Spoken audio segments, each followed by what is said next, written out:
Baiklah, di sana ada isteri ni, saya nak pasal memek muka ni ibu-ibu sekalian. Masya Allah, memek muka kita ni, dia tengok wanita yang bekerja di pejabat, dia suka senyum. Walaupun marah dengan bos dia pun senyum je. Sampai orangnya, sabar betul lah kau ni, aku memang dilahirkan penyabar. Kau ni asyik senyum, kena marah dengan klien pun kau senyum. Aku dilahirkan penyenyum.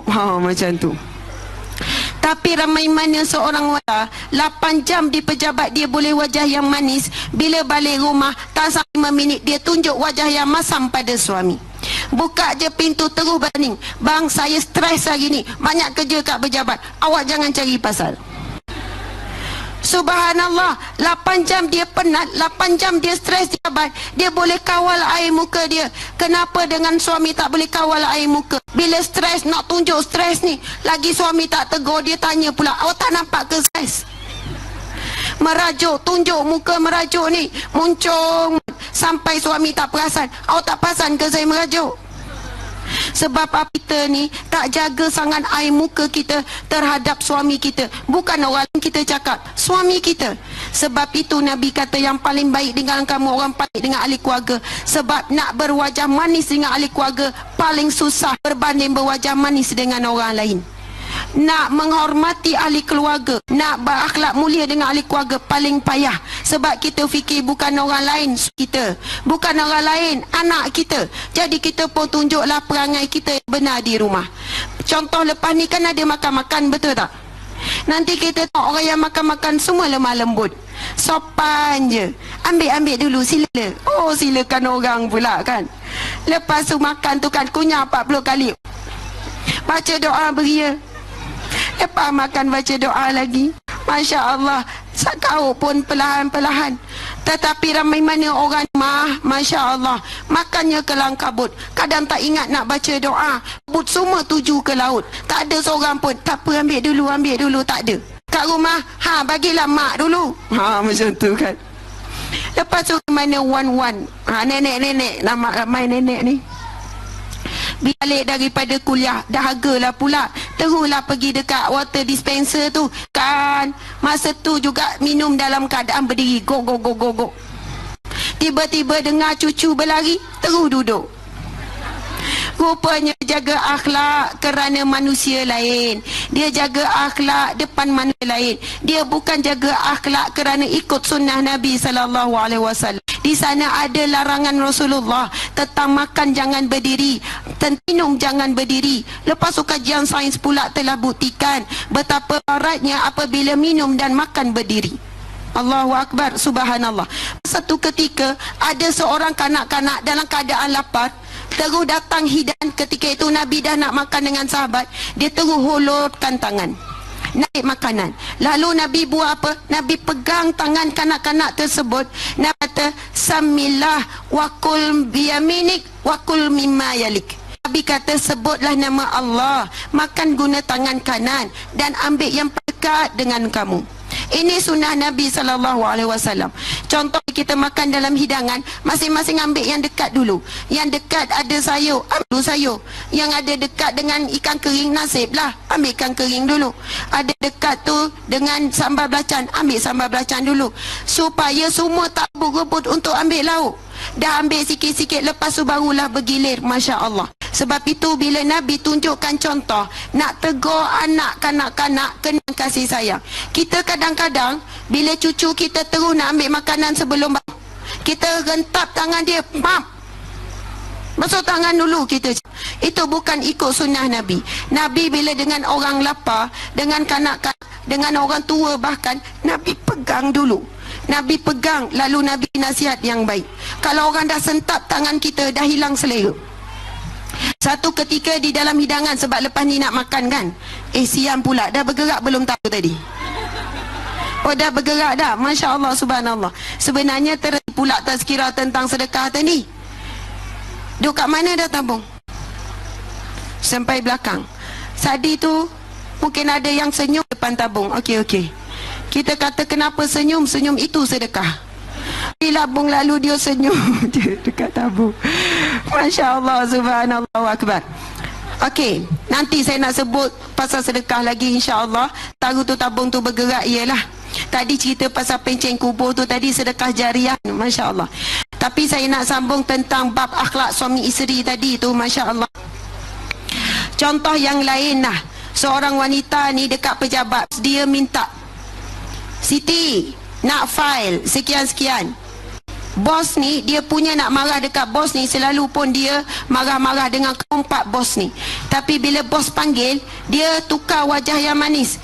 Ya kan, boleh tuan, ini filenya, ada apa-apa lagi ke tu? Macam tu lah biasa orang kerja pejabat. Bila layan bos, bos tu suami orang lain.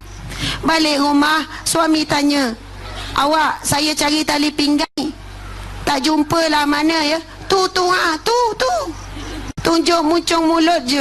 Cuba bayangkan kalau kita layan suami kita sebaik mungkin. Bang, ni ya tali pinggangnya, ada apa-apa lagi ke? Suami tak jadi pergi kerja hari tu, saya ambil cuti hari ni. Tapi kadang-kadang kita tak nampak nilai ini. Kita lebih jaga akhlak dengan orang berbanding akhlak dalam rumah tangga. Masya Allah. Di sana pula ada orang memaafkan orang. Bila kawannya minta maaf, tak apa, aku dah maafkan engkau, aku memang dilahirkan pemaaf, engkau tak minta maaf pun aku maafkan. Tapi ramai isteri-isteri yang suka mengungkit kesalahan lama suaminya. Bang, awak tak 20 tahun yang lepas, saya jadi perundi rumah tangga, saya letih sangat. Bila seorang isteri, dia ada masalah hari ni, tapi dia cerita, Ustaz Azhar kena tahu cerita saya daripada awal kahwin. Dia cerita apa yang berlaku pada awal kahwin tu. Saya tanya, puan dah maafkan suami belum? Suami diam dekat sebelah. Dia kata, yelah Ustazah, memanglah dah maafkan dulu, tapi dah jadi macam ni, berdarah balik hati saya. Saya kata, kalau puan sesa mengungkit perkara yang lama, walaupun benda tu dah settle, dah minta maaf, puan umpama bukan berjalan ke depan, tapi mengundur ke belakang, puan tak akan bahagia. Sebab itulah kita, subhanallah, kadang-kadang kita mudah maaf dengan orang luar, tapi kita tak jadi pemaaf dengan pasangan kita, sama suami ataupun isteri. Orang lelaki pula, kalau kita tengok, dia ada satu akhlak yang mulia dia. Bukan nak menangkan orang lelaki ni ya. Dia pemurah. Dia suka belanja kawan-kawan. Makan. Saya je hari ni, rezeki daripada Allah. Balik rumah, dia ajak, bang, jom makan luar bang hari ni. Tak payah nak membazir lah, membazir syaitan. Dia pemurah dengan orang luar, tapi dekut pula dengan ahli keluarga. Sedangkan Nabi kata, orang yang paling baik dengan ahli keluarga, itulah orang yang terbaik. Sebab itu, sebelum kita pemurah dengan orang lain, kita perlu pemurah dulu dengan ahli keluarga kita. Masya Allah, subhanallah. Saya nak share juga kisah Rasulullah sallallahu alaihi wasallam dengan Sayyidat Aisyah. Aisyah cerita, ketika itu aku uzur, aku keadaan haid, aku duduk berdiam dalam rumah. Tiba-tiba aku dengar Rasulullah panggil, kemudian Rasulullah hulurkan kepala.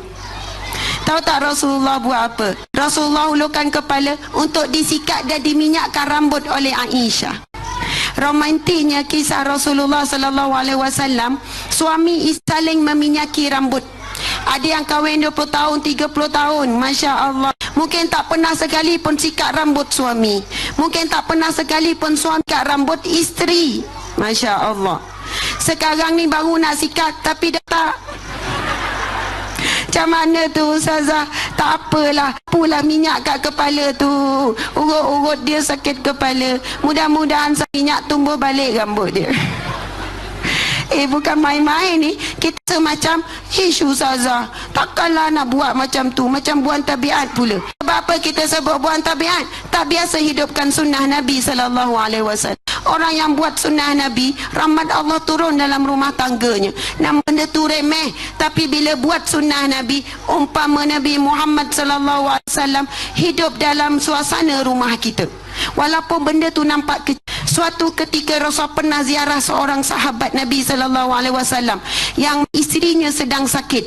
Nabi ziarah sahabat wanita yang sedang sakit pun Nabi ziarah, tapi Nabi tak pergi tengoklah wanita tu. Nabi bercakap dengan suaminya. Nabi kata, kamu bila kamu beri nafkah makan kepada isterimu, itu dikira sedekah. itu dikira amanah, tanggungjawab kamu. Tetapi apabila kamu menyuapkan ke mulut isterimu, itu dikira sedekah. Masya Allah. Kadang-kadang kita rasa segan, rasa malu nak suap dekat suami. Buat kat rumah lah, bukan ayat ramai. Suap tu bukan macam budak kecil kena suap. Suap beli masa kali pertama je. Takkan nak suap sampai habis. Bila kita nak makan, suapan pertama saja. Cuba jadi amalan. Suapan pertama mesti ada pasangan. Walaupun geram macam mana pun, jangan letak tulang dalam tu. Tiba-tiba tu geram tu kan, letak tulang. Lepas tu nampak letak cengkeh. Nampak kulit kayu mani, letak lagi. Geram macam mana pun sebab jadi amalan. Merajuk macam mana pun, tetap juga disuap. Tersentuhlah tu subhanallah, mengalir rahmat Allah. Yang rasa nak marah, terlerai kemarahan. Yang geram dendam tu, terlerai dendam. Supaya dalam rumah tangga kita ni banyak nak mengganggu kita, betul nafsu kita. Seterusnya adalah jin, syaitan, iblis dan sebagainya. Kemenangan paling besar bagi jin dan syaitan ialah apabila boleh merosakkan sebuah rumah tangga. Masya Allah. Sebab itu bila kita hidupkan sunnah Nabi dalam rumah tangga kita, keluar penyakit, jin dan syaitan iblis keluar. Kalaupun ada sihir, mungkin ada binatang-binatang berbisa dan sebagainya, asbab kita hidupkan sunnah Nabi, turunnya malaikat Allah Subhanahu wa ta'ala.